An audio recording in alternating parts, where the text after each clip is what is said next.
Как муж говорит, мальчик это в семье, ну, у мусульман, да. У нас было 5 девочек подряд, и он все мальчика. А когда один мальчик родился, ну, решили второго, чтобы помощник был ему, как бы, и выросли 2 брата. А потом так получилось и девочка, и мальчик.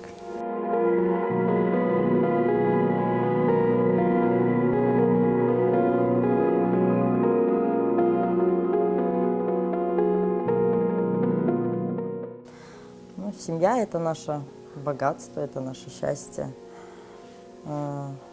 Многие боятся, конечно, большие, ну, как бы, да, вот там 2 детей, как бы 3, все. Ну, у нас так получилось, что это Алладан, ну, и своих детей учим этому, чтобы не ругались, постоянно друг друга поддерживали.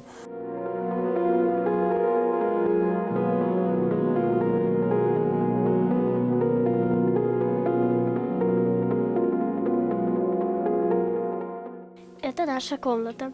Здесь спят 4 девочки. Это моя кровать. Это младшие сестренки и мне. А тут спит Элина. Тут спит самая старшая сестра. А в той комнате кто спит? В той спят, с Анашкой спит самая младшая и еще один младший.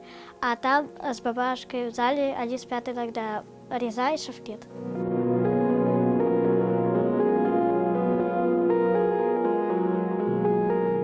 Идет стройка.